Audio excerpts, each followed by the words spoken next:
It's been 60 years since the Corvette first came out, and in that time since the 1953 car, we've had 6 generations. Here we are in 2013, and now we have Generation 7.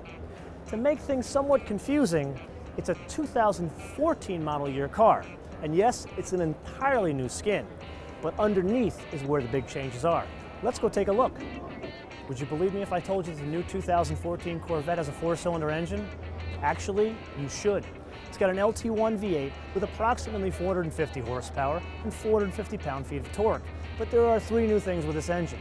Number 1, direct fuel injection. Number 2, variable valve timing. And number 3, it has cylinder deactivation. So to save fuel, it shuts off up to 4 cylinders on the highway. So a couple of tricks that are more than skin deep. Number 1, the hood and the roof are carbon fiber. And number 2, remember how Bob Luss used to always say things should be functional? Well, that vent qualifies. There's a grill in front of the car that gets the air coming in through the radiator, which has been repositioned. And then the air goes out through that vent, and thus it reduces the lift of the car. Another interesting thing about that vent, the vent itself, the way it was designed, it looks like they're all the same shape and size. They're not. Aerodynamics has spent God knows how many hours working on it, but they're exactly the way they should be to reduce the most amount of lift. And then there's the frame. If you remember the C6, that had a steel frame, where the ZR1 and the Z06 had an aluminum frame. Now every Corvette's going to have an aluminum frame. That means a couple of things. Number 1, it's lighter. It's 100 pounds lighter than the previous car. Number 2, it's 57% stiffer with the roof out. But if you were to put the roof in, the overall car is 60% stiffer than the Z06 with the magnesium frame on the roof.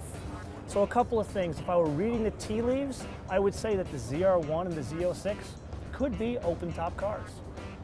I've been pissing and moaning about manual transmissions for a long time now. And last year, Porsche decided to put a 7-speed manual in the 911. Well, the Corvette, they didn't want to get shown up by Zuffenhausen, so they decided to put a 7-speed manual in the new 2014 Corvette. But they also decided to up the ante. It has a rev matching system, very similar to the one in the Nissan 370Z. But here's the difference. Instead of rev matching just on downshifts, it rev matches on downshifts and upshifts. But there's one other difference. It has paddle shifts, not to shift the gears, but to turn the system on and off on demand.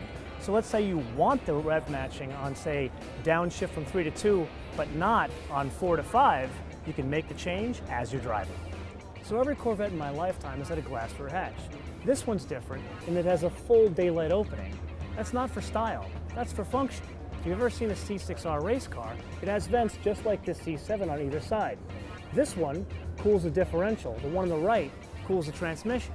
Then in the back, there are vents where the air can go out through the slipstream. So if you're paying attention, this is an entirely new car, and there's things I haven't even covered yet. Like the wheels are narrower for a better ride, but the car still handles better than the old Corvette. The brakes, they're slotted instead of vented.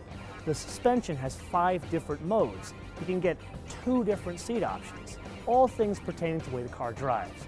But at the end of the day, love or hate a Corvette, when a new Corvette comes out, it's like an international holiday.